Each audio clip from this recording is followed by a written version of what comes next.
Muvandimwe muri Kristo Yesu, twongeye guhurira kuri uyu murongo w'umucyo w'isabato. Nongeye kukuramutsa mu izina ry'umwami wacu Yesu Kristo. Ubuntu n'amahoro Imana yacu itanga bukomeze kubana nawe.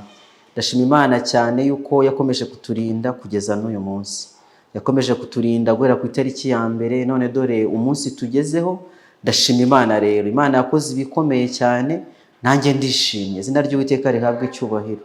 Murabizi mwarabyumvise mu byigisho byatambutse, nagize ibibazo by'ijwi ariko ntabwo byahagaritse gahunda. Ubu noneho ndi muzima, Imana yacu ihabwe icyubahiro. Nibwira yuko nawe Imana yakomeje kubana nawe, kandi mu rugendo rwo kwiga ibyigisho bikomeye twari twahaye insanganyamatsiko yitwa ukuri kw'iki gihe mu gitabo cy'umuhanuzi Daniel. Hari ukuri wungutsemo, kandi ahari warushijeho gukunda Yesu n'urukundo atwishimira, yadukunze akatumenyesha ubutumwa budasanzwe bugendanye n'iki gihe, ngo twe kubaho nk'abatazi iyo tuva n'aho tujya, ahubwo tubeho tuzi aho turi kwerekeza. Kandi umugabane wa mbere twaganiye mu byumweru bibiri bibanza ni uko Imana yanatweretse uko yifuza ko tumera, tugendeye muri ya mibereho y'abakurambere bacu Daniel, Hananiya, Mishaeli na Azariya, b'abakurambere bari i Babuloni ndetse no mu gihugu cy'Abaperesi mu myaka ya kera. Imana yatuyoboye muri uku kuri kw'iki gihe mu gitabo cy'umuhanuzi Daniel. Twasanze ari ijambo ryahanuwe, ijambo rikomeye, ijambo ryo kwitaho cyane, kandi ngo rizatubera nk'itabaza igihe turyitayeho, rizamurika kugeza aho umwijima ukurwaho no kuboneka kwa Yesu Kristo mu mitima yacu, we mucyo w'isi. Izina ry'Uwiteka rihabwe icyubahiro. N'ubu rero nkwinginga cyane ngo wumve ijwi ry'Uwiteka rivuga ibyo nkubwira. Ntabwo turabisoza, nibwo uzamererwa neza kandi ubugingo bwawe nibwo buzarama nk'uko amasezerano y'Imana ari. Ndashima Imana. Hari isomo twasomye muri Habakuki igice cya 2 mu byigisho byatambutse, rivuga ngo andika ibyerekanwe bigaragaze ku mbaho kugira ngo bisomye abyihutire, kuko ibyerekanwe bifite igihe byategekewe ntibizatinda kukigeraho, kandi ntabwo bizabeshya. Naho byatinda ubitegereze, kuko kuza ko ntabwo bizagenza gute, ntabwo bizahera, ahubwo bizaza rwose. Imana yacu ihabwe icyubahiro. Muri aka kanya rero derukana turi muri Daniel igice cya 9. Ubu tugiye kwinjira muri Daniel igice cya 10. Ndagira ngo mbwire yuko Daniel igice cya 10 tugiye kureba iyerekwa riheruka umugaragu w'Imana Daniel yagize. Ni iyerekwa rihera mu gice cya 10 rikageza mu gice cya 12. Iyerekwa rya mbere twaribonye muri Daniel igice cya 2, ryabanje guhabwa Nebukadinezari, nyuma rihabwa na Daniel kugira ngo rimenyeshe Nebukadinezari kuko yari yaryibagiwe. Nuko yongera kugira irindi yerekwa mu gice cya 7, yongera no kugira irindi yerekwa rya 3 mu gice cya 8. Maze mu gice cya 9 nta rindi yerekwa ridasanzwe yagize, ahubwo yahawe ubusobanuro bw'ibyari byasigaye bidasobanutse mu gice cya 8. Ubu rero tugiye kujya muri irindi yerekwa rya 4 yagize, iyerekwa riboneka mu gice cya 10 kugeza igice cya 12. Mbere yuko turambura ibyanditswe byera ngo dusuzume by'umwihariko amagambo abanza ayaboneka mu gice cya 10, reka duce bugufi imbere y'Imana maze dusenge. Data wa twese uhoraho, izina ryawe rihabwe icyubahiro. Tugushimiye wakomeje kuturinda no kutubana kugeza n'uyu munsi, izina ryawe rishimwe. Waratwigishije utwereka ukuri kw'iki gihe uko ariko, kandi n'ubu ugiye kongera kubikora. Twabibonye muri Daniel igice cya 2, tubibona muri Daniel igice cya 7, tubona muri Daniel igice cya 8 ndetse n'igice cya 9. Ubu noneho tuje mu gice cya 10 kizageza mu gice cya 12, ubwo yakiraga iyerekwa rya nyuma wamuhaye. Ni iyerekwa rikomeye cyane, yewe tugeze mu gika kigoye kumva. Niyo mpamvu dukeneye ubwenge burushijeho kubwa bwinshi kuruta bwa mbere, kandi wasezeranye kuzatanga ubwenge. Twongeye kugusaba ubwenge buturutse mu ijuru rero, kugira ngo tuyobore no muri iri yerekwa rihera muri iki gice cya 10 kugeza mu gice cya 12, kugira ngo he kuba twebwe, ahubwo izina ryawe rihabwe icyubahiro. Dusobanura ibyo wavuze kera, kandi wavuze yuko dukwiye kubyitaho cyane kugira ngo biduteguze ingoma igiye kwimikwa Yesu Kristo. Uduye kubyitaho rero. Tubane muri uyu mugabane muto tugiye gufata dusuzuma ibyavuzwe muri Daniel igice cya 10, ngo twumve icyo dushakaho n'ubushake bwawe ku bugingo bwacu, kandi uduhe n'imbaraga zo kubugenderamo mu izina ry'umwami wacu Yesu Kristo. Amen. Daniel igice cya 10, ndumva nifuza ko twarebamo insanganyamatsiko nahaye, igihe cyo gutegereza. Igihe cyo gutegereza. Daniel igice cya 10.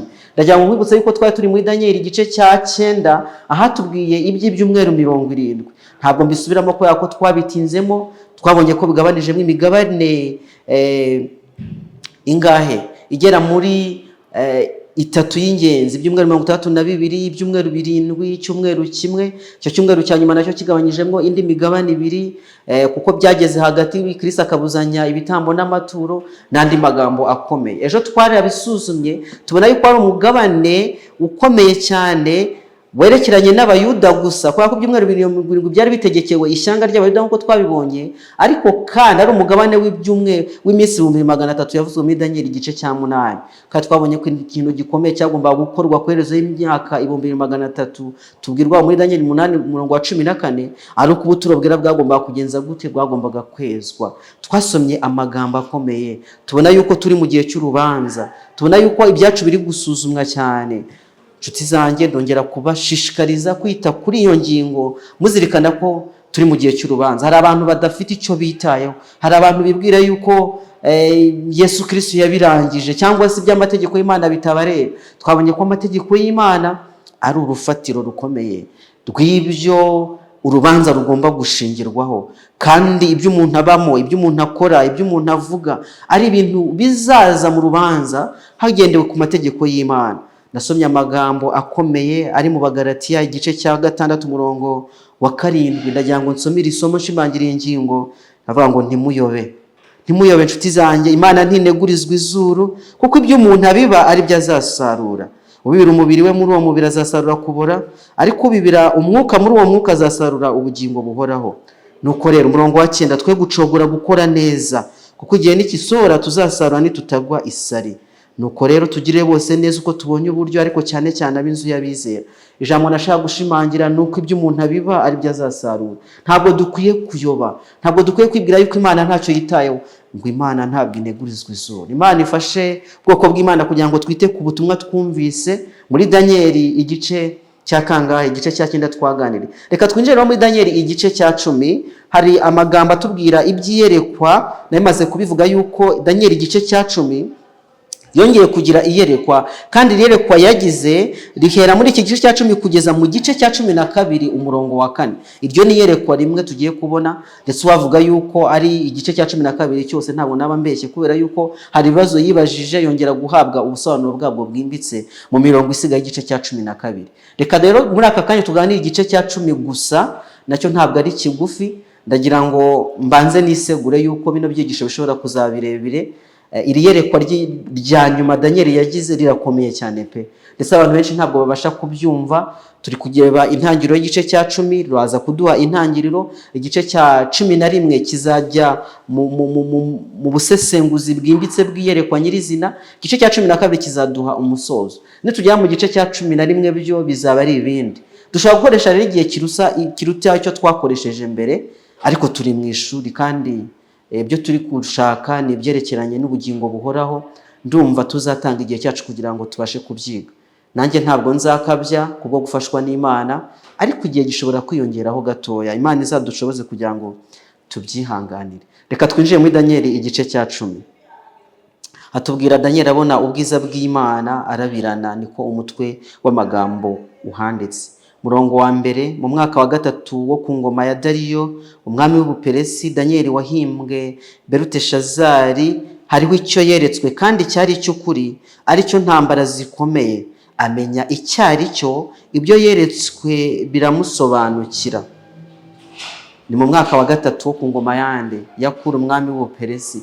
Ibyo biratubwira yuko rero Dariyo, nk'uko tubyibuka muri Daniel igice cya 6, Dariyo yagiye ku ngoma muri 539 hashyira 538 mbere ya Kristo, kandi yatanze mu myaka 2 yakurikiyeho Babuloni ifashwe igihabwaga ubwami. Kuro nawe uyu niwe wa mwaka we wa mbere, ko twabonye ko yari Korenya wa Dariyo. Dariyo na Kuro bayoboranye mu gihe kimwe. Bityo rero umwaka wa mbere w'ingoma ya Dariyo ni nawo mwaka wa mbere w'ingoma ya Kuro. Nuko rero umwaka wa 3 w'ingoma ya Kuro, ubwo ni muri 536 cyangwa se 535, niwo iri yerekwa ryabonetse. Iri yerekwa yaribonye muri mwaka wa kangahe, wa 3 wo ku ngoma ya Kuro. Hari yerekwa rya mbere ryo mu gice cya 9, igihe marayika yamugenderaga hari ryari, ni mu mwaka wa mbere. Ubu rero hashize indi myaka 2 abonye iki, kugira ngo abone iyerekwa ryo mu gice cya 9, nuko abona irindi yerekwa noneho ryo mu gice cya 10 rigenda rigafata ibice bitatu bisigaye by'igitabo cya Danieli nk'uko maze kubikubwira. Danieli aributswa ko yahimbwe aratwibutsa ko yahimbwe Beluteshazari. Izina yiswe muri Danieli igice cya 1 umurongo wa 7 ku nshuro ya mbere, igihe bari bageze i Babuloni bagahimbwa andi mazina.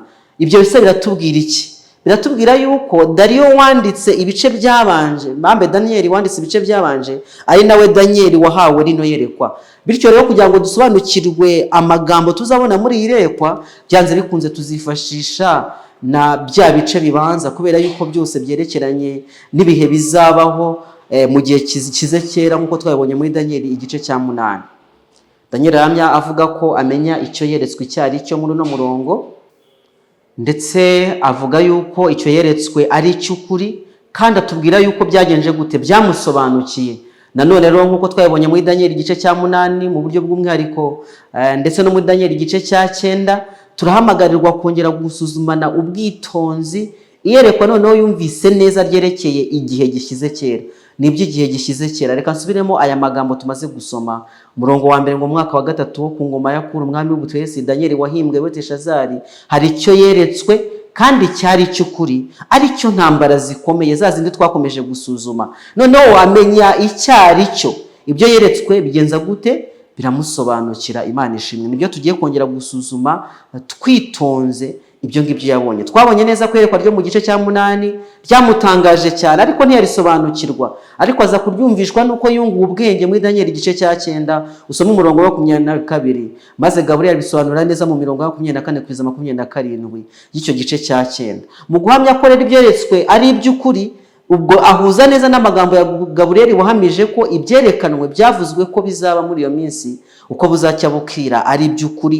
Ni amagambo dusoma muri Danieli igice cya 8 umurongo wa 26. Urumva ko bifitanye iki? Bifitanye isano. Bivuze ko niri yerekwa rero ryerekeye iby'imyaka 2300 bivuga muri Danieli igice cya 8 bifitanye isano niri yerekwa tugiye kunguka muri Danieli igice cya 10 kugeza igice cya 12. Mu kungurwa ubwenge bw'iminsi 2300 bya bindi yize amaze kumenya ibyerekeye ibyumweru 20 byahariwe ishyanga ry'abayuda, bwa bwoko yakundaga, bwoko bw'abayuda gusa, hari hasigaye indi myaka 1810. Ino myaka 1810 rero kugira ngo iyo myaka 2300 ibe yuzuye, ibyo tuzabona muri iri yerekwa rifata ibice bitatu byose, rizagenda rihishura ibyaya myaka n'ubundi 1810 yari isigaye, byari bisigaye ku myaka 2300 yose uko yakabaye, atari yasobanukiwe mu iyerekwa ryabanje. Ibyo nibyo tugiye gutekereza neza. Umurongo wa 2 uratubwira ikindi. Muri iyo minsi jyewe Danieli namaze ibyumweru 3 ndira, nta mutsima naryaga. Muri iyo minsi jyewe Danieli namaze ibyumweru 3 ndira, nta mutsima naryaga nubwo ari mwiza, nta nyama cyangwa vino, ntacyo nasamiraga kandi sinihezuraga kugeza aho ibyo byumweru uko ari 3 byose bishiriye. Amagambo y'uyu muntu w'Imana twereka ko yari ari mu bihe bigenje gute, ibihe bidasanzwe byo gusenga. Ariko reka mbibaze na mwarakurikiranye iby'iki gitabo uko intambwe twagiye tuyitera. Mwarabibonye ko igitabo cya Danieli ari igitabo cy'amasengesho, ni igitabo cy'abanyamasengesho, kandi kuri buri ntambwe yo gusobanukirwa no kunguka ibindi bintu bishya no kunguka ubuhanuzi budasanzwe Danieli yateraga, yarari byazaga ari igisubizo cy'amasengesho. Ndagira ngo nkubwire yuko igisubizo cyo gusobanukirwa nyine twarabibonye mu byigisho byabanje. Nashimangiye yuko kugira ngo dusobanukirwe ubuhanuzi turi abantu bagomba kuba birinda muri byose, kandi turi abantu bagomba kuba basenga. Izo nizo mfatiro ebyiri twashinze, kandi ntabwo twe twashinze ahubwo ijambo ry'Imana ryo ryarishinze kugira ngo dusobanukirwe ubuhanuzi. Ibintu byose Danieli yungukaga bishyashya byazaga ari igisubizo cy'amasengesho. Turabona muri Danieli igice cya 2 asengana umwete cyane kugira ngo asobanukirwe ibyo umwami yarose abashe kubihabwa. Barasenga maze Imana itanga iki? Igisubizo cy'isengesho, ubuhanuzi bwerekeranye n'igishushanyo Nebukadinezari yarose kigenza gute? Buraboneka. Muri Daniel 7 nabwo arasobanukirwa, ariko ngo bimutera kurwara, afata ibindi bihe bidasanzwe byo gusenga, maze igice cya 8 kiza cyongera gushimangira ibizabaho, ubwo kuri kuzarwanwa, abera bisumba byose bagahanwa mu maboko y'ihembe rito rikajya ribasha ibyo rigambiriye. Ibyo nanone bimutira ubwo yuko ari umugabane atasobanukiwe, arongera afata ibihe byo gusenga mu gice cya 9. Imana irazisobanurira iby'umugabane utarusobanutse. None no muri iki gice cya 10 ngo ari mu bihe bidasanzwe byo gusenga. Mbega ukuntu Daniel ari umunyamasengesho, kandi mbega ukuntu Imana yiteguye kungura ubwenge abantu b'abanyamasengesho bashakisha kumenya ubushake bw'Imana n'uko ibintu bikwiye kuba bimeze. Kuba rero uyu mwaka wari umwaka wa 3 w'ingoma ya Kuro, hari haciyemo umwaka umwe gusa. Mu mwaka wa mbere wo ku ngoma ya Kuro umwami w'Ubuperesi, Uwiteka ateye umwete umutima wa Kuro umwami w'Ubuperesi. Ni amagambo dusoma muri Ezira igice cya mbere, twarayasomye n'ejo. Ezira igice cya mbere batwereka yuko mu mwaka wa mbere Kuro yatewe umwete n'Uwiteka, amutera umwete kugira ngo ijambo Uwiteka yavugiye mu kanwa ka Yeremiya risohore. Ategeka ko bamamaza itegeko mu gihugu cye cyose, kandi arandika ati, Kuri umwami w'Ubuperesi aravuze ati, Uwiteka Imana nyir'ijuru yangabiye ibihugu by'abami bose bo mu isi, kandi yanihanangirije kuyubakira inzu Yerusalemu mu Buyuda. None umuntu wo mu bantu bayo wese uri muri mwe, Imana ye ibane nawe, azamuka ajye Yerusalemu mu Bayuda, yubaka inzu y'Uwiteka Imana ya Isirayeli, ariyo Mana iba i Yerusalemu. Nuko Kuro ashyiraho itegeko rya mbere. Twabonye ko habayeho amategeko abiri yose. Ibi rero ryabanje gushyirwaho muri 539 mu mwaka wa mbere nyine w'ingoma ya Kuro. Ubwo rero hashize umwaka ibi ngibi bimaze kuba, ariko hari icyo Daniel yitegerezaga. Mu by'ukuri iki cyari igisubizo cy'isengesho yasenze, risenga ngo umwete cyane. Daniel yasenze muri Daniel igice cya 9, hahandi mu mwaka wa mbere wo ku ngoma ya Dari, abona nta kintu kiri guhinduka, afata umwanya arasenga, asobanukirwa yuko bya myaka 300 atari bitasobanuye kwezwa k'ubuturo bwera bwo mu isi. Yari yasobanuriwe n'ibitabo umubare Yerusalemu hazamara hashenywe ko ari imyaka 70, byavuzwe n'ijambo ry'Uwiteka mu kanwa k'umuhanuzi Yeremiya, twarabibonye. Ubu rero imyaka 3 irashize, umwami Kuro atanze itegeko. Twari twiteze ko Daniel none afite ishimwe. Ese siko twari kuba twiteze afite ishimwe n'ibyishimo byuzuye umutima ko Imana yumvise gusenga kwe ko muri Daniel igice cya 9, maze ikababarira ishyanga ry'Abayuda. Ariko uyu murongo uratubwira ko ahubwo yamaze ibyumweru 3 asenga, kandi agenza gute? Arira. Birerekana ko rero agahinda ke karushijeho kwiyongera cyane, nubwo itegeko ryari ryagenje gute, ryari ryatanzwe. Mu kuri ibi bintu ntabwo byagendaga neza i Yerusalemu nk'uko tubibwirwa mu mateka yo mu gitabo cya Ezira. Ntabwo byari bimeze neza i Yerusalemu, abantu bari baragiye gusana inkike zaho. Nubwo hari hashize imyaka 2 irenga, Abayuda berekeje mu murwa wabo Yerusalemu bagiye gusana inkike. Inkuru yagarutse niyerekeye abanzi b'Abayuda baje batera Abayuda gucika intege mu iyubaka ryabo, barabarushya cyane, bagurira bo guhimba inama zo kubabuza gusohoza ibyo bagambiriye. Ibi kandi byahungabanije bikomeye umusaza Daniel, kuko ngo ibi byakozwe kugeza ku ngoma ya Dariyo umwami w'Ubuperesi. Niko batubwiye. Watangiye nyuma y'imyaka 14 yose muri 522. Urumva ko haciyemo igihe kirekire bari kugerageza gusana, ariko bigakorwa mu gihe kigenje gute, mu bihe biruhije. Icyakora ntabwo ibi byamutunguye cyane, kuko Gaburiyeli hari amagambo yari yamubwiye muri Daniel igice cya 9 amubwira ngo bizakorwa mu bihe biruhije n'ubundi. Nuko ariko Daniel abyitegereje abona none bifite ubukana buruta ubwa ryajwi ryoroheje Gaburiyeli yamubwiyemo, abona ko bigoye cyane, maze afata umwanya yongera kurira ishyanga ry'Abayuda, yongera kurira ubwoko bw'Imana. Ariko gutwi kw'Imana ntabwo kwapfuye ngo ananirwe kumva. Haleluya.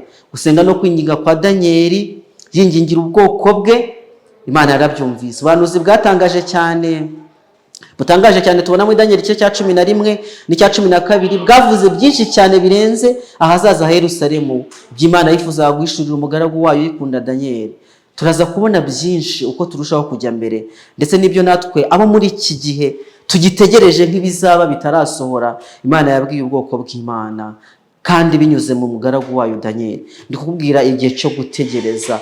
Yafashe umwanya arasenga. Ntabwo ubuzima bwa Daniel tubonamo gusenga gusa, ahubwo nk'uko bigaragara mu gice cya 6 n'icya 9, ahubwo yari n'umuntu utadohoka mu kuganyira ibyifuzo bye, agafata igihe agasenga. Turabona muri Daniel igice cya 6 ndetse biba ngombwa yuko bashyiraho itegeko ryo kumubuza gusenga, ariko arakomeza arahatiriza arasenga. Muri Daniel igice cya 9 nabo ari gusenga, asoma igitabo cya Yeremiya arakomeza arasenga. Muri iki gihe noneho arafashe n'ibihe byo kugenza gute, byo kwiriza ubusa, mara ibyumweru 3 byose, iminsi 21 atarya atanywa atihezura, niko batubwiye, asenga Imana, yibabarije imbere y'Imana. Rero ntabwo yari afite gusenga gusa, ahubwo yaranahatirizaga. Haleluya. Twabonye muri Luka igice cya 18 ko Yesu Kristo yigeze kwigisha abantu be gusenga kugira ngo bajye bahatiriza. Reka nongeye nsome Luka igice cya 18, ndasoma umurongo umwe wa mbere gusa. Icyo Yesu Kristo yifuza ko abantu biga yigishije abigishwa be. Luka igice cya 18 umurongo wa mbere, abacira umugani wo kubigisha ko bakwiriye gusenga iteka ntibarambirwe. Ariko kubera icyo abantu b'uyu munsi barambiwe, abantu b'uyu munsi ntabwo babasha guhatiriza ngo bige gusenga. Nigeze kuvuga iby'ijambo push, ijambo rivuze gusunika mu Cyongereza. Mwe risobanuye mu buryo bwo gusenga, gusunikiriza, guhatiriza. Maze arasobanura ngo is to pray until something happens. No gusenga kugeza igihe hari ikibaye, kugeza igihe icyo wasengeye ubonye igisubizo cyabyo.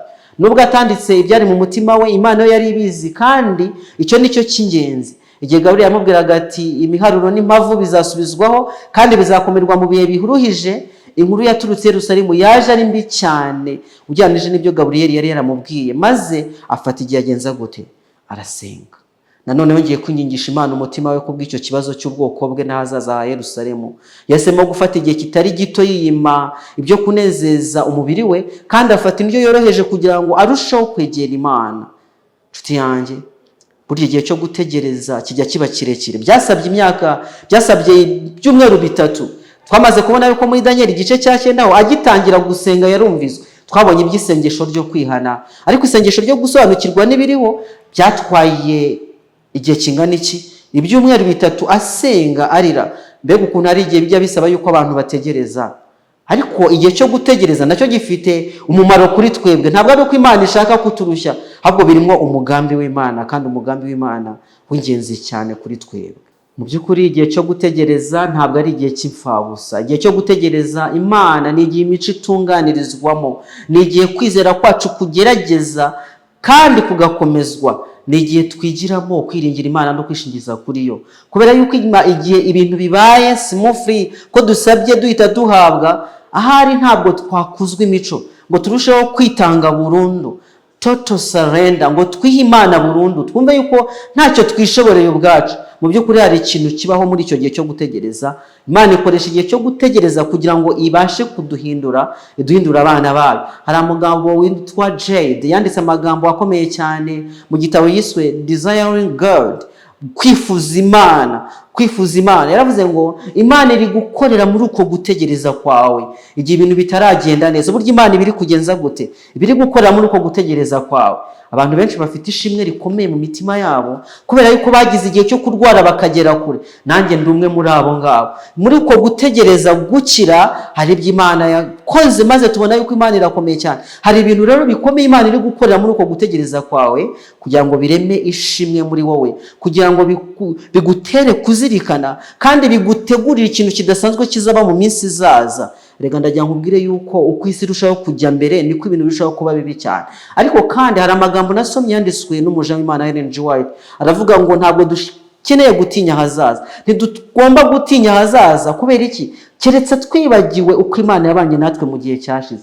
Kwa kundi Imana yabanye natwe mu gihe cyashize bikabanza kugorana, tukabanza gutegereza Imana. Burya byari biri kudutegura yuko tutagomba gutinya iki? Tutagomba gutinya hazaza. Burya rero Imana iri gukorera muri uko gutegereza kwawe. Imana yacu ihabwa icyubahiro. Reka dukomeze umurongo wa 4 w'iki gice cya 10 turi gusuzuma, umurongo wa 4. Ariko ku munsi wa 24 w'ukwezi kwa mbere nari ku nkombe y'uruzi runini rwitwa Hidekeru.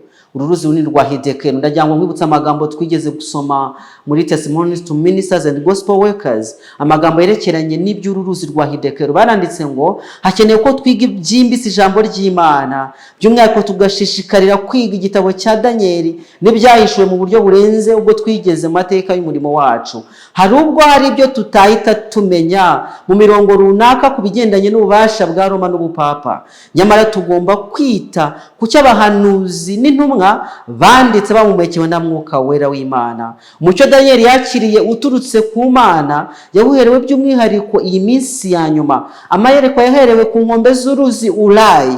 Mbese uribuka ku nkombe z'uruzi Ulayi? Ku nkombe z'uruzi Ulayi tubona hehe? Tubona muri Danieli igice cya 8. Ya mayerekwa yabone ku nkombe z'uruzi Ulayi muri Danieli igice cya 8, ndetse n'uruzi Hiddekel muri Danieli igice cya 10 kugeza igice cya 12. Nshuti zanjye, iyo migezi y'Ishinari ubu ngubu barimo arasohora, ndetse n'ibyavuzwe bizabaho nabyo vuba aha ngaha bigiye kubaho. Niyo mpamvu dukwiye kubyitaho rero. Muri aya magambo, muri aya mayerekwa yabonetswe ku nkengero z'uruzi Ulayi na Hiddekel, tugiye gufata ibihe bitari bikeya, tugiye gufata iminsi isigaye. Ndagira ngo ubwire yuko tugiye gufata iminsi isigaye y'uku kwezi kose kugera ku itariki ya 30 dusuzuma iby'iri yerekwa byabonekeye ku nkombe z'uruzi Hiddekel. Kandi tuzabona ko n'ibindi byinshi cyane, hari byasohoye ariko hari n'ibitaragenza gute, n'ibitarasohora. Nuko rero Danieli yaherewe ubutumwa hano ku nkombe z'uruzi rwa Hiddekel, kandi turabwirwa yuko aya magambo agomba kwitabwaho cyane, kuko harimo ibintu bikomeye cyane by'ukuri kw'iki gihe tugomba kwitaho. Umurongo wa 6 niwo tugezeho. Wa 5 haratubwira ngo nuko ntereye amaso mbona umugabo wambaye umwenda w'igitare, yarakenyeje izahabu nziza yacukuwe ufazi, kandi umuriro wasaga na yasipi, mu maso ye hasaga n'umurabyo, amaso ye yasaga n'amatabaza yaka umuriro, amaboko ye n'ibirenge bye byasaga n'imiringa isenwe, kandi ijwi ry'amagambo ye ryari rimeze nk'iry'amazi, nk'iry'abantu benshi. Aya magambo arakomeye, aravuga ibya Yesu, kuko nta wundi usa n'umwana w'umuntu, nshuti zanjye. Kandi ibyo byahamijwe na Ellen G. White mu kinyamakuru Review and Herald, cyanditswe muri mu cya 888. Baranditse ngo nta wundi utari umwana w'Imana wiyeretse Danieli. Iyi shusho ihuye neza niyo Yohana yabonye ubwo Kristo yamwihishuriraga ku kirwa cy'Ipatimo. Umwami wacu agarukanye n'indi ntumwa mvajuru kugira ngo yigishe Danieli bizabaho mu gihe gishyize kera, kandi uku kuri kwahawe Danieli kandi ashorewe na Mwuka aratwandikira twebwe abasohoreweho n'ibihe by'imperuka. Iri yerekwa rero turabona Yesu aje kuritanga. Aya magambo arakomeye cyane. Amagambo tumaze gusoma muri Danieli igice cya 5 kugeza igice cya 6 ni ubutumwa bukomeye bwo kwitabwaho. Erega na Yohana niko byagenze. Ugenda usoma ibyahishuwe igice cya mbere uhere ku murongo wa 9 kugeza wa 15, uraza kubona rwose ari ubutumwa buhuye, kandi ubutumwa buzanwe na Yesu. None se ubwo nabifitanye isano, ntabwo ubona ko ari ubutumwa butureba cyane, kubera ko Danieli igice cya 10 n'icya 11 ndetse n'icya 12 ari ingingo imwe. Igihe twiga ibi bice dutangazwa n'ubutunzi butagerwa bubirimo, kandi bigenda bikuzura ndetse no mu byahishuwe, igitabo cye byahishuwe ko cyakabaye. Nshuti zanjye, reka dushimire Imana Data wa twese ko yatanze isezerano rikomeye ryandi twabonye muri Amos igice cya 3 umurongo wa 7, yuko Imana itazagira icyo ikora itabanje kugenza gute, guhishurira abagaragu bayo b'abahanuzi bishwe byayo. Imana ishimwe. Reka dukomeze gato umurongo wa 7. Nije Danieli gusa wabonye ibyo neretswe ibyo, ariko abantu twari kumwe ntibarakabimenya, ahubwo bahinze umushyitsi cyane, barahunga barihisha. Umurongo wa 8, nuko nsigara aho ngiye nyine mbona ibyo byerekanwe bikomeye, sinasigarana intege kuko ubwiza bwanjye bwampindukiye ubuhore, ndatendebuka. Ariko numvaga ijwi ry'amagambo ye nkiryumva ngwa nubamye, ndarabirana nkusinziriye. Umurongo wa 10, nuko haza ukuboko kunkoraho kurambyutsa, kumfukamisha amavi n'ibiganza. Uko nguko niko byagenze. Danieli aramya yuko ari we wabyiboneye, abari bari kumwe nawe byo nta nubwo bamenye byari byo, bahinze umushyitsi. Bisa nk'ibyabaye kuri Paulo yabonye umurabyo, yumva n'ijwi rya Yesu Kristo yimubwira ati ni nge Yesu w'i Nazareti, ariko abo bari kumwe ntabwo bamenye ibyari byo. Niko byageze no kuri Danieli, ariko ngo yararabiranye acika intege, niko batubwiye. Ariko igihe yaracitse intege, ukuboko kuraza kugenza kute, kumukoraho kuramubyutsa, kumufasha, kumupfukamisha amavi n'ibiganza. Ukuboko kwakoze kuri Danieli mu igice cya 8 umurongo wa 18 twabonye kumukoraho, igice cya 9 umurongo wa 21 twabonye kumukoraho, none no mu gice cya 10 umurongo wa 18 nako kuraza kumukoraho. Ariko uku kuboko tubona muri iyi mirongo yose ni kwa Gaburiyeli nk'uko bivugwa ku murongo wa 20 no 21. Danieli yarambaraye hasi nta ntege, ariko ubwoko kwa marayika kubangukira kumwongeramo imbaraga. Kandi aya magambo n'ibyiringiro by'abana b'Imana igihe bacitse intege ariko bari ku mavi basenga basaba ngo basobanukirwe, tubona abamarayika baza kubafasha. Erega isezerano ry'Imana rirahari. Abaheburayo igice cya 1 umurongo wa 14 hari amagambo akomeye cyane. Hari ikibazo Paulo yabajije Abaheburayo, arababaza ati mbese abamarayika bose si imyuka iyikorera itumwa gukora umurimo wo gufasha abazaragwa agakiza? Burya dufite abafasha baturutse mu ijuru, abafasha mvajuru. Kandi amagambo nasomye akomeye nuko buri mwigishwa wa Kristo wese yagenewe marayika wo kumurinda. Haleluya. Kandi ngo abo barinzi bo mu ijuru bakingira abakiranutsi imbaraga z'umubiri. Ibyo na Satani yari abizi neza, nicyo cyatumye avuga ati mbese Yobu yubahira Imana ubusa? Wamuhaye umurinzi, wamukomeje kumurinda we n'inzu ye n'ibyo atunze byose. Ayo magambo ari muri Yobu igice cya 9 n'uwa 10. Urumva ko ari uburinzi bukomoka ku Mana, kandi abarinzi baturutse mu ijuru bakorera abantu b'Imana. Hari amagambo nsoma mu ntambara ikomeye ku ipaje 365, kandi amagambo yo kuzirikana cyane. Baranditse ngo none rero ubwo abantu b'Imana bugarijwe n'imbaraga z'ubushukanyi n'ubucakura bw'umutware w'umwijima utagoheka, bakaba banahanganye n'imbaraga z'imyuka mibi yose, bafite ubwishingizi butajegajega, haleluya, bwo kurindwa n'abamarayika bo mu ijuru. Ubwo bwishingizi ntibwatanzwe kuko butari bukenewe. Niba Imana yarahaye abantu bayo isezerano ry'ubuntu n'uburinzi bwayo, nuko hari ingabo zikomeye z'umubi bagomba gusakirana, ingabo zitabarika, zikora ubudacogora kandi zabyiyemeje. Kandi nta n'umwe ukwiriye kuyoberwa ubucakura n'imbaraga zayo cyangwa ngo abure kubwirinda. Ukwiye kumenya yuko hari ubucakura bw'imbaraga z'abamarayika b'abadayimoni, ariko kandi Imana ishimwe ko yatanze n'iki? N'ubufasha bw'abamarayika beza. Abamarayika baza kugoboka abantu b'Imana muri iyo ntambara ikomeye. Barashaka kuditana abadayimoni, ariko abamarayika baturutse mu ijuru baragenza gute? Nabo barashaka kudukiza. Reka twihute. Danieli igice cya 10 umurongo wa 11 twumva icyo yatubwira naho.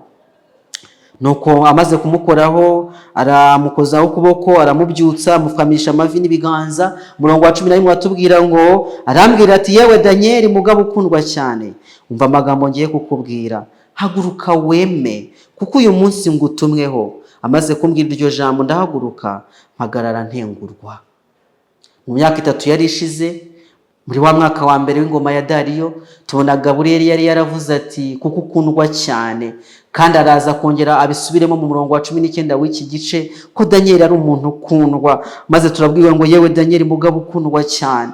Danieli yari umuntu ukundwa. Nubwo Danieli yarageze mu myaka y'izabukuru afite intege nke, ijuru ryamubonagamo umuntu ukomeye, umugabo w'agaciro, ryamubonagamo umumaro. Uko tubibona mu gice cya 11, Gaburiyeli yari hafi gufungura icyumba cy'ububiko bw'amateka atangaje yerekeye ahazaza ha muntu, maze abimenyesha iki? Amenyesha Danieli. Ndagira ngo ko na n'uyu munsi abantu bakihatira gusobanukirwa byuzuye iby'iriyekwa ryahishuwe umukambwe Danieli. Kandi ntabwo sidikanya nge nawe usoma iki gitabo wowe uri gutega amatwi amagambo nuko ukunda nyine ubuhanuzi bwa Bibiliya. Ariko iki gice, aya makuru nshuti yanjye arakomeye cyane, arakomeye cyane. Turacyashaka kubisobanukirwa, turacyashaka kubimenya. Ntabwo tubisobanukiwe mu buryo bugenje gute? Mu buryo bwuzuye. Duhuje rero intego yo kumenya umugambi w'Imana wahishuriwe muri ibi bice uko ari 3, kuko bitandikiwe kuducanganyukisha gusa, ahubwo byandikiwe kugira ngo bigenze gute? Gukomeza kwizera kwacu. Imana idufashe kugira ngo natwe tube mu bantu bakundwa, bishimira kwiga ubuhanuzi, bishimira kumva ijambo ry'Imana rigenza gute? Ribumburwa. Kandi ngo amutumwe kugira ngo amwungure ubwenge. Nuko Danieli amaze kumva arahaguruka kugira ngo ahagarare yumve iryo jambo, ariko ngo yarahagaze atengurwa. Reka dukomeze twumve umurongo wa 12. Ahera ko arambwira ati witinya Danieli, kuko uhereye ku munsi watangiriyeho gushishikarira gusobanukirwa no kwicisha bugufi imbere y'Imana yawe, amagambo yawe yarumviswe kandi niyanzanye. Haleluya. Imana yacu rega yumva amasengesho y'abana bayo. Ariko umurongo twamaze kubona ko hashize iminsi ingahe? Iminsi 21 umuntu w'Imana ari gusenga. Maze rero Gaburiyeli abanje kumusobanurira ati witinya, kuko uhereye ku munsi watangiye wo gucishikarira gusenga no gusobanukirwa, ushaka kumva neza, wicishije bugufi imbere y'Imana yawe, amagambo yawe yarumviswe kandi niyanzanye. Maze umurongo wa 13 aramubwira ngo ariko umutware w'ibwami bw'Ubuperesi amara iminsi 21 ambuza. Nyuma Mikayeli umwe wo mu batware bakomeye aza kuntabara, ntinda mu bami b'Ubuperesi. Nshuti zanjye, burya igisubizo cy'isengesho cyari cyamaze kuza, ariko kandi igihe Gaburiyeli yaraje aje gutera umwete nyine umuntu w'Imana, aje gutera umwete w'abami b'Ubuperesi, ngo umwami w'Ubuperesi yakomeje kumubuza, yabujije Gaburiyeli kuza. Erega tumaze kubona yuko abamarayika babi bari gukora inshingano zikomeye, ariko abamarayika beza nabo bari mu murimo. Nuko rero ijuru ryumvise gusenga kwa Danieli, ryohereza Gaburiyeli mu bwami bw'Ubuperesi ngo ajye gukora umurimo, ajye gutanga support ku bandi bamarayika, yoroshye umutima w'ubwami bw'Ubuperesi, batanga amategeko yoreza abantu b'Imana bari Yerusalemu kubaka. Ariko ngo umwami w'Ubuperesi yatindije Gaburiyeli. Soma amagambo yanditswe mu gitabo kimwe, yanditswe na Bwanahenze muri ka gatabo abantu b'Imana biga ubuhanuzi bwa Danieli n'ibyahishuwe bashobora kuba bazi, gatabo k'icyatsi kibisi kitwa ubusobanuro bwa Danieli n'ibyahishuwe. Ku ipaji 37 banditse amagambo akomeye avuga ngo ubwo Satani yashishikariraga gutuma abatware bo mu bwami bw'Abamedi n'Abaperesi bagirira abantu b'Imana nabi, abamarayika nibo barengeye abo banyagano. Abo mu ijuru bose bakabizirikana babyitayeho cyane. Kubw'ubuhanuzi bwa Danieli natwe twawe kurabukwa kuri iyo ntambara ikomeye iri hagati y'icyiza n'ikibi. Burya rega hariho intambara ikomeye iri hagati y'icyiza n'ikibi. Inshuti zanjye, ntabwo tubibona se? Igihe Imana yari imaze gutanga itegeko ko abantu b'Imana bagomba kujya gusana Yerusalemu, ntabwo byabaye byiza. Basanzeyo ibitero, basanzeyo ababakoba, tuzi imirimo ya Basanibalati, tuzi imirimo uburyo byakozwe mu bihe biruhije, ku buryo Nehemiya we yaje kurira arataka cyane, uretse ko ni mu kindi gihe cyaje gukurikiraho. Ntabwo ari iki ngiki cya Danieli nyine, kuko byakozwe igihe kirekire twarabibonye, kubera uko nguko kugundagurana n'ubutware bw'umwijima ngo aburizemo uwo mugambi w'inama y'agakiza, yuko Kristo azavukira mu isi kandi agasanga ibintu byose bimaze gutungana, agasanga ubuturo bwera bwo ku isi buri gukora ya mirimo igomba kumushushanya. Nuko ariko abamarayika baje gutabara. Ariko binyuze muri Danieli tubona neza ishusho y'intambara ikomeye iri hagati y'icyiza n'ikibi. Mbese murayisobanukiwe? Imana dufashe kuyumva neza. Reka nsome amagambo ari mu gitabo cyitwa Intambara Ikomeye ku ipaji ya 368 avuga ibyerekeranye n'iki kibazo cy'intambara ikomeye nk'uko kitabo cyitwa nyine. Baratubwira ngo imbaraga n'ubuhenzi bya Satani n'ingabo ze bigomba kutwiteguza kugira ngo dushake ubwihisho no gutabarwa bibonerwa mu mbaraga ikomeye y'umucunguzi wacu. Erega nicyo turi gusengera, niyo mpamvu turi kwiga n'ibi bintu, ni ukugira ngo tumenye ko hari imbaraga ikomeye n'ubuhendanyi bwa Satani, ni kugira ngo tumenye yuko hariho gukora kwa Satani kuri mu buryo bw'amayobera y'ubugome bw'umunyabugome twamaze kubona mu Gutegeka kwa 2 igice cya 2. Ni ukugira ngo tumenye yuko kagahembe gato kazabashishwa byose n'uburyarya, ni ukugira ngo tumenye ko ino ntambara ikomeye imwe amacenga akomeye cyane. Maze bigenze gute? Bidutere gushaka ubwihisho no gutabarwa biboneka mu mbaraga ikomeye y'umucunguzi wacu. Mwanditsi arakomeza ati twitondera kurinda amazu yacu dukingisha ibihindizo n'ingufuri bikomeye, kugira ngo dukingire ibyacu n'ubugingo bwacu, twirinda abajura. Ariko si kenshi dutekereza uko abamarayika babi bahora batwubikiriye, ndetse n'uwo duhanganye nawe mu mbaraga zacu, tudafite uburyo na bumwe bwo kwirwanirira. Baramutse babonye uburyo, bashobora kurangaza intekerezo zacu, bagahungabanya kandi bakaremaza imibiri yacu, bakarimbura ubutunzi bwacu n'ubugingo bwacu. Banezezwa no kubona ubuhanya no kurimbuka. Igiteye ubwoba ni abanga kumvira iby'ijuru risaba, maze bakiroha mu mitego ya Satani kugeza ubwo Imana ibareka ngo bayoborwe n'imyuka mibi. Ariko abakurikira Kristo bahora bahishwe munsi y'uburinzi bwe. abamarayika b'imbaraga nyinshi batumwa kubarinda bavuye mu ijuru. Umwanzi ntashobora kumena ibihome Imana yashyizeho ngo gikingire ubwoko bwayo. Izina ry'Uwiteka rihabwe icyubahiro. Mbese uraba mu ruhe ruhando? Uraba mu bantu batagize icyo bitayeho ku buryo bagenda bakarindagirira mu mwijima bagasigara bayobowe n'imyuka mibi y'abadayimoni? Cyangwa uremera kuba mu bwihisho bw'isumba byose kugira ngo uhabwe ubufasha bwo kugutabara mu gihe kibi nk'uko ijuru ryabisezeranye? Nshuti zanjye, turabona yuko hari urugamba rukomeye cyane, urugamba ruri hagati y'icyiza n'ikibi, kandi ijuru ryatanze support, ryatanze abamarayika. Ariko umurongo wa 13 tubwiye ikintu gikomeye, ngo umutware w'ubwami bw'Ubuperesi yamaze iminsi 21 amubuza. Ubwami bw'Ubuperesi urumva ko buhagarariye Satani muri intambara ikomeye, ariko ngo nyuma Mikayeli, umwe wo mu batware bakomeye, aza gutabara, maze byatumye Gaburiyeli atinda mu bwami bw'Ubuperesi ategereje support ya Mikayeli. Mbese Mikayeli ninde uza gutabara ubwoko bw'Imana igihe abamarayika bananiwe? Uyu Mikayeli bisobanuye ngo usa n'Imana. Haleluya! Muri Bibiliya Yesu wenyine niwe uvuga ko asa n'Imana, siko se? Abafilipi igice cya 2 umurongo wa 6 arabiduhamiriza. Yohana igice cya 2 umurongo wa 1 cyo tuvuga ko Jambo yari Imana. Ku murongo wa 21 yiswe umutware wanyu. Noneho ndi kuvuga 21 wa Daniel igice cya 10 aratubwira ngo ariko ndagusobanurira ibyanditswe by'ukuri, kandi abo nta wundi dufatanije kubarwanya keretse Mikayeli umutware wanyu. Mbese umutware wacu ninde? Umutware w'ubwoko bw'Imana ninde? Umutware wacu nyakuri ni Yesu Kristo, intare yo mu muryango wa Yuda, gishyitsi cya Dawidi. Haleluya! Mana yacu ishimwe. Aya magambo ndi kuvuga arakomeye cyane, ndetse hari umubyeyi umwe w'inshuti yanjye ajya babazwa cyane nuko abantu abadivantisi bose wa 7 nanjye ndimo tujya tuvuga yuko Mikayeli ari Yesu Kristo, maze tukagaragara akumvikana nkaho Yesu Kristo tumupfobeje tumuzanye kuri level y'abamarayika, maze akavuga ngo kubera iki abantu batinyuka gupfobya Yesu Kristo, Imana yigize umuntu. Ariko ndagira ngo byumvikane neza, Mikayeli nibyo ajya yitwa marayika, turaje tubisuzume neza, ariko Mikayeli ni umutware wacu, ni Yesu Kristo. Mikayeli yiswe marayika ukomeye. Kubera iki yiswe marayika ukomeye? Yabyiswe muri Yuda igice cya 9, ugenda uhasome witonze. Yuda igice cya 1 umurongo wa 9 birumvikana. Yuda 9, marayika ukomeye ari byo archangel, bisobanura umutware w'abamarayika. Ni umutware wacu akaba n'umutware w'abamarayika. Nicyo ngicyo marayika ukomeye bisobanura, archangel, marayika ukomeye. Nuko ari umutware w'abamarayika. Rega burya nanone ibijyanye n'ubuhinduzi bw'indimi nabyo hari igihe bijya biteza ibibazo. Ntabwo Yesu ari marayika, Yesu ni umutware w'abamarayika. Ni umutware w'abamarayika. Yesu ni umwana w'Imana, ni umutware w'abamarayika. Yivuga ko ari Alpha na Omega, itangiriro n'iherezo. Ibyo ntabwo tubishidikanyaho. Ahoraho iteka ryose, ariko abamarayika ntabwo bahoraho iteka ryose. Ntabwo bari bariho mbere, ahubwo baje kuremwa nk'uko natwe twaremwe. Rero turabona uwo Yesu ari ufasha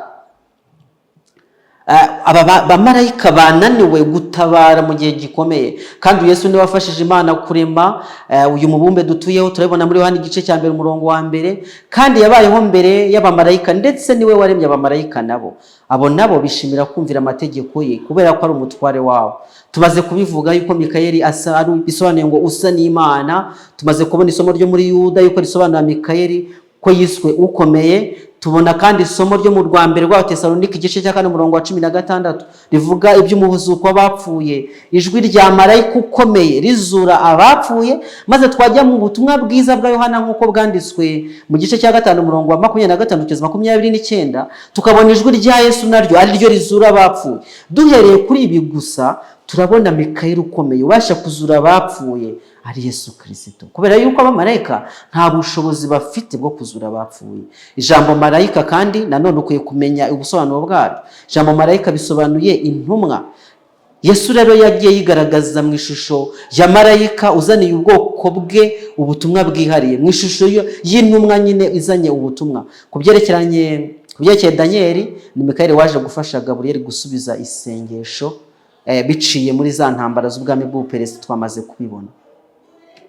reka nkujyane mu isezerano rya kera ho gatoya, kuko naho hajya havugwa iby'abamarayika. Mikayeli nkomeje kukubwira yuko bisa nk'uvuga isa n'Imana, ariko reka tuvuge ngato kuri marayika n'ubundi. Mu isezerano rya kera tubonamo ingero z'aho marayika w'Uwiteka yabonekeye abantu, ni henshi cyane ntabwo twaharondora. Reka twivugire urugero rumwe, ubwo marayika yabonekeraga Manowa n'umugore we kugira ngo babwire ko bazabyara umwana w'umuhungu. Ni igitekerezo kiri mu Bacamanza igice cya 13, ibyo byerekeranye no kuvuka kwa Samson. Igihe babazaga marayika izina rye, marayika uwo yarabasubije ati urambariza iki izina ryanjye ko ari izina ritangaza? Ayo magambo tuyasoma mu Bacamanza igice cya 13 umurongo wa 18. None ingingo yerekeranye n'uwo marayika wari ufite izina ritangaza nunde wundi ko Yesu Kristo ari we witwa igitangaza muri Yesaya igice cya 9 umurongo wa 6. Nyuma yuko marayika w'Uwiteka kandi amaze kubasobanurira yuko afite izina ritangaza, amaze kwigendera, amaze kumubwira ko ari igitangaza, izina rye ari igitangaza, aba bantu b'Imana, aba babyeyi ba Samsoni baravuze bati ni ukuri turapfa kuko turebye Imana. Basobanukiwe yuko wa marayika atari marayika usanzwe, ahubwo ari Mikayeli, ari Imana ubwayo, ari Imana umwana Yesu Kristo. Nuko bavuga bati turapfa kubera iki? Ko turebye Imana. Nshuti zanjye rero, Mikayeli kuba ari Yesu Kristo ntabwo bipfobya icyubahiro cye, ahubwo nusa n'Imana nyine. Ni Emmanuel, ijambo wigize umuntu, wahoranye n'Imana kandi usa n'Imana. Ibyo ngibyo nabyo bibashe kumvikana neza. Reka dutere intambwe tugiye ku murongo wa 14 kubw'igihe. Umurongo wa 14 atubwira ngo nuko none nzanywe no kugusobanurira ibizaba ku bantu bawe mu minsi y'imperuka, kuko ibyo weretswe ari iby'igihe gishyize kera. Ikizanye Gaburiyeli ni ugusobanura iby'igihe gishyize kera, bya bindi twabonye muri Daniel igice cya 8. Daniel atarasobanukiwe, nubwo yari yaratubwiye ko abisobanukiwe ku murongo wa mbere. Yatubwiye ngo arabisobanukiwe, ariko arashaka kubimubwira mu buryo bwongeye kurutaho. Ibyo bizaba ku bantu bawe bihuje n'ibyo twabonye mu gice cya 18, bice cya 8 Pluto umurongo wa 17 na 19, aho yabwiwe iby'igihe cy'imperuka cyategetswe, iby'igihe gishize kera. Imana yari igifite byinshi ishaka guhishurira umugaragu wayo. Mu gihe Daniel yavugaga ko yasobanukiwe iby'imyaka 2300, aho Gaburiyeli yaje kumusobanurira ibizaba ku bwoko bwe mu gihe gishize kera, ibyo yabwiwe ngo bizigame kuko ari iby'igihe gishize kera muri Daniel igice cya 8 umurongo wa 26. Ni iby'igihe rero kiri kure y'imyaka 2300. Aje gutanga birenzeho ubuhanuzi twabonye uhereye mu gice cya 8 bwerekeranye n'imfizi y'intama ukageza mu gihe cy'imperuka muri Daniel igice cya 8 umurongo wa 3 na 12 twarabibonye. Bisobanuye kuri yerekwa riduhishurira ibyabaye byose kugeza hirya y'itariki ya 22 z'ukwezi kwa 10 mu mwaka wa 1944, ubwo imyaka 2300 imaze gushyirwaho iherezo, ariyo tariki iheruka y'imyaka 2300 nyine. Ni yerekwa rirebana n'ibiriho no muri iki gihe cyacu, niyo mpamvu dukwiye kubyitaho cyane. Nicyo kizanye rero Gaburiyeli kugira ngo abisobanure neza, kandi ibyo ni inyungu zanjye nawe kugira ngo tubisobanukirwe twebwe abariho muri icyo gihe. Murongo wa 15, amaze kumbwira ayo magambo ncuri ku mutwe ndumirwa, maze haza uwasaga n'umwana w'umuntu akora ku munwa wanjye, mpera ko mbumbura akanwa kanjye ndavuga, mbwira uwari umpagaze imbere nti databuja, ibyo neretswe ko byatumye imibabaro yanjye ingarukamo nkabura intege. Mbese nkanjye umugaragu wawe nabashane kuvugana na databuja ko nta ntege ngifite kandi ntagihumeka neza? Mbega ko Daniel arakorwaho. Umurongo wa 18, wasaga n'umuntu arongera nkoraho arankomeza, arambwira ati yewe mugabo ukundwa cyane witinya, amahoro abe muri wowe. Haleluya. Komera koko. Tukivugana mpera ko ndakomezwa, ndavuga nti databuja vuga kuko unkomeje. Umurongo wa 20, arambaza ati uzi mbese ikinzanye aho uri? Dore ubu ngiye gusubira kurwana n'umutware w'Ubuperesi, nimara kugenda umwami w'Ubugiriki arahera ko azi.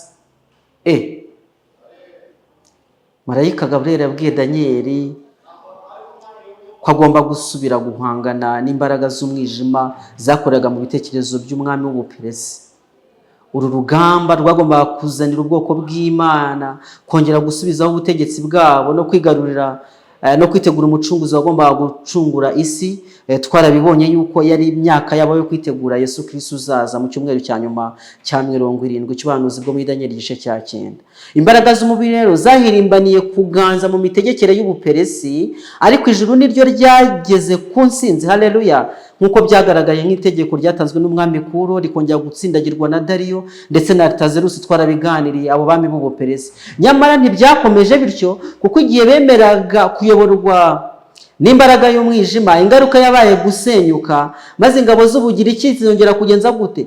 Ziraza zisenya ubwo butware. Turaza kubibona neza ejo muri Daniel igice cya 11 ko ubwami bw'ubuperesi butagumyeho, ahubwo bwaje gusimburwa n'ubwami bw'iki? N'ubwami bw'ubugiriki bwari buyobowe n'umugabo witwa Alexander Mukuru, maze busensura rwose ubwami bw'ubuperesi. Muri uyu murongo marayika yamubukiranije uruherekane rw'amateka yaranze yisuhereye mu ntangiriro y'ubwami bwageranijwe n'imfizi y'intama, bwafashe ubutegetsi mwerezo ry'ubuzima bwa Daniel muri 539, kugeza igihe sekurume y'ihene yaje igatera ya mfizi y'intama, ikayivudukana ifite imbaraga n'uburakari bukaze, ikayisekura ndetse ikayivuna ya mahembe yombi, ikayikubita hasi, ikayisiribanga. Twarabibonye muri Daniel igice cya 8 mu buryo bw'umwihariko umurongo wa 5 kugeza wa 7.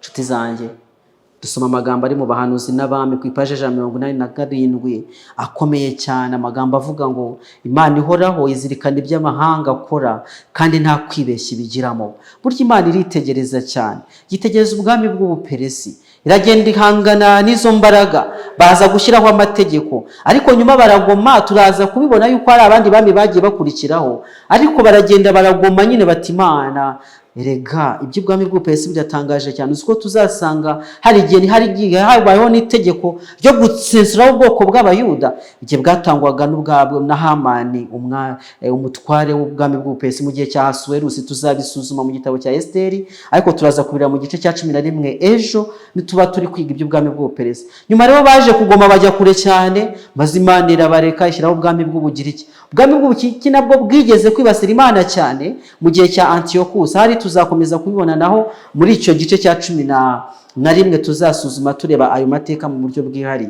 Nuko Imana rero ihoraho irakomeza ikabyitegereza kandi ikazirikana, niko turi kubwirwa mu bahanuzi n'abami. Imana ihoraho izirikana iby'amahanga akora kandi nta kwibeshya ibigiramo. Nubwo imbabazi zayo zuzuye ibambe no kurarikira abantu kwihana, iki gikombe cy'amahanga gikomeza kuba gipfunduye. Ariko iyo bigeze ku rugero ntarengwa Imana yashyizeho, umurimo w'uburakari bwayo uratangira. Igikombe kirapfundikirwa, Imana ikareka kubihanganira, bityo ntibabe bakihanganirwa. Niyo mpamvu mfite amasezerano meza nshaka kongera kukwibutsa yuko Imana ari hafi kwimika ubwami bwayo.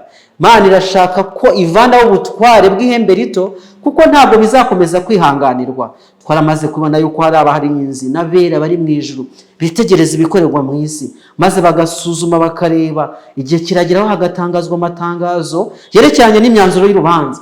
Byarabaye mu gihe cya Nebukadinezari, maze Imana iritegereza isanga uyu mwami agomba kuva mu bantu akajya kurisha nk'inka kugira ngo abashe kwihana. Byarabaye mu gihe cya Berushazari, maze itangazo riraza ryandikwa ku rukuta yuko ubwami bwe bunyazwe buhawe Abamedi n'Abaperesi. Yapimwe mu gipimo bikagaragara yuko ari mutoya rwose adashyitse. Igihe kizagera ubwami bwa Roma bwaje kuhanguka, n'ubwami bwa Roma y'ubupapa nabwo buzageraho bukurwaho. I Babuloni yo mu by'umwuka iganje muri iki gihe, nk'uko twakomeje kubisesengura muri iki gihe cyose tumaze, izakurwaho kubera yuko Imana ifite ubutabera. Igikombe kigakomeza kigapfundurwa, Imana igakomeza kwihanganira umunyabyaha, hari kugira ngo na ba bandi bari muri Babuloni ubwoko bw'Imana buyikunda babashe kugerwaho n'iyi miburo idasanzwe, basohoke muri iyo Babuloni. Igihe kiragera rero cya gikombe kigapfundikirwa, Imana ikareka kubihanganira, bityo ntibabe bakihanganirwa maze bakarimbuka rwose. Yesu Kristo ari hafi kuza atsembeho ubutware. Murongo wa 21 ni usoza iki gice cya 10, ni nawo tugiye gusorezaho. Tuzasubukura ejo. Uratubwira ngo ariko ndagusobanurira ibyanditswe mu byanditswe by'ukuri, kandi abo nta wundi dufatanije kubarwanya kiretse Mikayeli umutware wanyu. Aradusubiramo ko ibyanditswe by'ukuri byaje kudusobanurira. Ibi byanditswe mu byanditswe by'ukuri marayika avuga ni ubuhanuzi bwahishwe bwerekeye intambara yagiye isimburana n'iyindi ntambara, nk'uko byanditswe mu gice gikurikiraho cya 11 nk'uko tuzabibona. Nk'uko tuza kubibona rero, ntabwo iby'izi ntambara bigarukira gusa ku mwami w'Ubuperesi ndetse n'umwami w'Ubugereki, ahubwo birakomeza kugeza ubwo Mikayeli umutware wacu azahaguruka ahamagarire abanyabwenge kurabagirana nk'umucyo wo mu isanzure ry'ijuru. Ubwo nibwo n'abahinduriye benshi ku bukiranutsi bazaka nk'inyenyeri iteka ryose.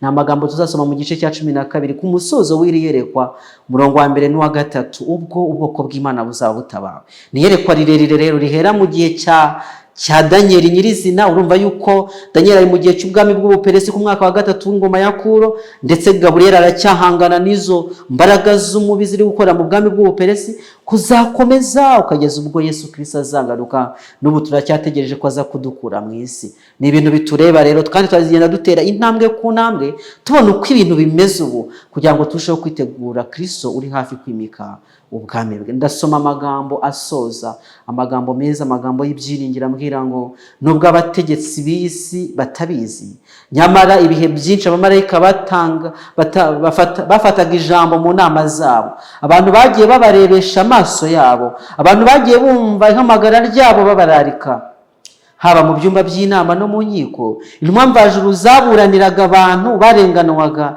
n'abakandamizwaga, baburijemo imigambi mibisha kandi bahagaritse ibibi byashoboraga kuzanira abana b'Imana akaga n'umubabaro. Ibyo bintu byose bizahishurirwa abigishwa bazagira amahirwe yo kwiga mu ishuri ryo mu ijuru. Tuzabona ibyigisho bikomeye cyane, uburyo Imana yagiye itabara ubwoko bwayo, uburyo Imana yagiye yivanga mu nama z'abategetsi bo kugira ngo irengere ubwoko bwayo. Dusoma andi magambo akomeye cyane yanditswe mu gitabo mu bikari byo mu ijuru, bavuga ngo gukurikira Yesu ntibivuga kuba hatari urugamba. Oya, ntabwo ari agakino k'abana, ntabwo ari ukuba inkorabusa mu bya mwuka. Kunezererwa umurimo wa Kristo kose bisobanura inshingano zera zo guhangana kenshi n'urugamba rukaze. Turi mu ntambara ikomeye, abantu b'Imana bakwiye kubizirikana. Gukurikira Kristo bisobanura intambara zikaze, gukora kutijana, kurwana n'isi, umubiri na Satani. Ibyishimo byacu rero bizakomoka mu kunesha tubonera muri Kristo mu rugamba rukaze. Turi mu rugamba rukaze, kandi abantu b'Imana bakwiye kubizirikana cyane ko turi mu rugamba ruteye ubwoba. Nshuti zanjye, ndakurarikira kumenya yuko turi mu rugamba rudasanzwe, urugamba ruri hagati y'icyiza n'ikibi, kandi abamarayika biteguye gufasha abantu b'Imana. Igihe abamarayika bumva bacogoye, Yesu Kristo arihagurukira ubwe akaza gutabara.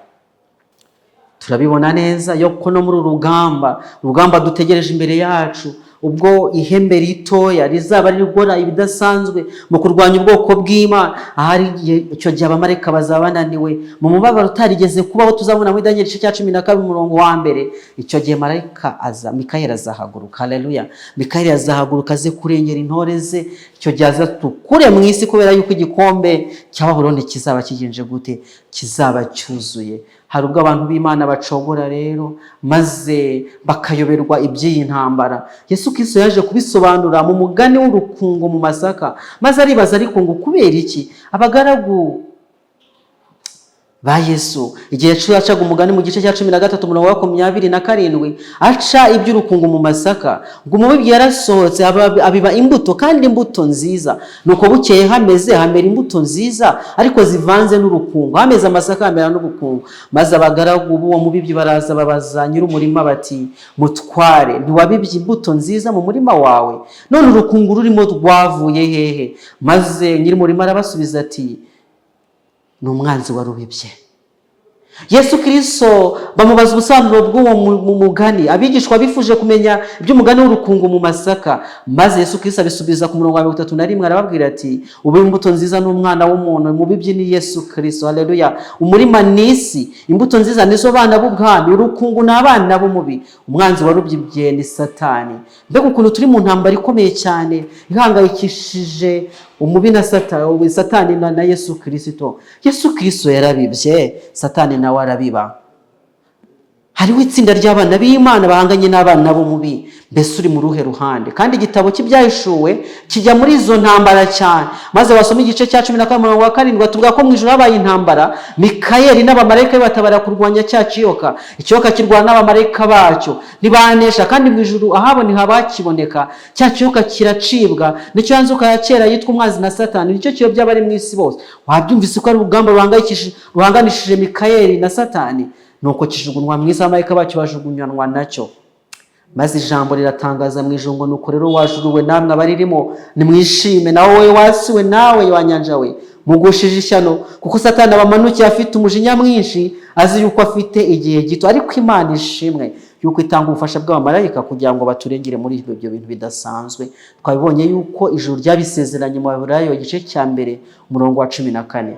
Magambo umugaragu w'Imana Petero yavuze mu rwandiko rwa mbere rwa Petero igice cya 5 umurongo wa 8, yaranditse ngo mwirinde ibisindisha, mube maso, kuko umureze wanyu Satani azerera nk'intare yivuga ashaka uwaconshomera. Kandi yongera kwandikira Abefeso igice cya 3 umurongo wa 11 ngo nimwambare intwaro zose z'Imana kugira ngo mubashe guhagarara mudasizwe n'uburiganya bwa Satani, kuko tudakirana n'abafite amaraso n'umubiri, ahubwo dukirana n'abatware n'abafite ubushobozi n'abategeka isi y'umwijima n'imyuka mibi y'ahantu ho mu ijuru. Turi mu rugamba, turi mu ntambara ikomeye, kandi iyi ntambara niyo tugiye gusuzuma mu gice cya 11 n'igice cya 12 kikatubwira uko iyi ntambara iri busoze.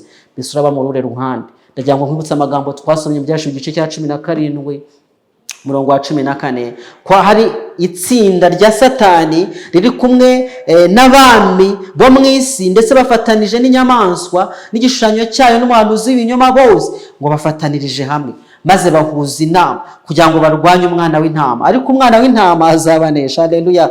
Umwana w'intama azabanesha, kandi abari hamwe nawe bamukiranutse banesheje nabo bazagenza gute? Bazanesha. Ndakwifuriza kuba hamwe n'umwana w'intama, kandi nanjye nahisemo kuba hamwe nawe, kuko ni twebwe tuzadufite intsinzi ikomotse kuri Yesu Kristo muri intambara ikomeye.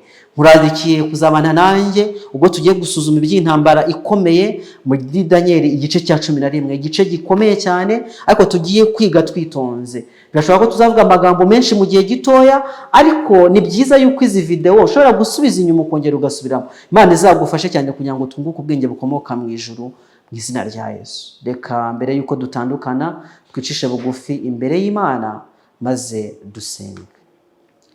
Data wa twese uhoraho, ushimwe kubw'amagambo akomeye utubwiye ko hari abamarayika badukorera, abamarayika baturwanira muri ino ntambara ikomeye, kandi wongeye kutwibutsa yuko abari kumwe na Yesu bazanesha rwose. Turabona umugaragu w'Imana asenga ashaka kumenya ibizaba, maze yerekwa ibyo muri iki gihe cyacu. Mbese ntabwo bidukwiriye yuko dusenga kugira ngo tubisobanukirwe? Utwigishe gusenga, utwigishe gutitiriza, utwigishe gusenga tutarambirwa nk'uko Yesu Kristo abyifuza, kugira ngo tumenye iby'ibi bihe turimo, turusheho kwisumeta kuri Yesu Kristo, turusheho kuba mu gikingi cye, ngo tudatsindwa n'uburiganya bwa Satani. Ngo ari kuzerera hose ashaka ko yivugana kugira ngo amurimbuze, kandi nawe uri kudukorera kugira ngo uzadukize, tuzababwa ubugingo buhoraho, tuzaragwa agakiza. Ugiye kumva ijwi ryawe rivugana n'imitima yacu, maze tukwiyegurire biruseho mu buryo bwose bugiye kwerekana ngo tuzagusanganira. Nsabiye aya magambo tugiye kwiga muri iki gice dutangiye muri iyerekwa rya nyuma umugaragu wawe yagiriye ku nkombe z'uruzi rwa Hidekeli. Ni igice gikomeye cyane, n'ubuhanuzi bukomeye cyane, mushishura ibintu bikomeye mu gihe gitoya. Ndakwingize kugira ngo uzatwungure ubwenge ngo tubisobanukirwe. Ndakwingize kugira ngo bizemeze imitima yacu kurushaho kwisunga Yesu. Ndakwingize kugira ngo bizadutegurire kwerekeza mu bwami bwo mu ijuru, Yesu Kristo azabashe gutabara ubwoko. Turi mu bihe bidasanzwe. Ndabyizeye yuko Mikayeli hafi kugahaguruka ku ntebe y'imbabazi akaza gutabara ubwoko bwe. Uzaturinde gukorwa n'isoni, ntabwo uzaduye kuba muzaba mu ruhande rw'abanyabwenge bazarabagirana nk'inyenyeri, bagacungurirwa kujya mu bwami bwo mu ijuru. Niko gusenga kwanjye nisabira n'abana bawe bateze amatwi aya magambo, kugira ngo udutegurire kandi uduteguze kwakira Yesu Kristo ugiye kwimikwa. Ibyo nsaba mu izina ry'Umwami Yesu Kristo.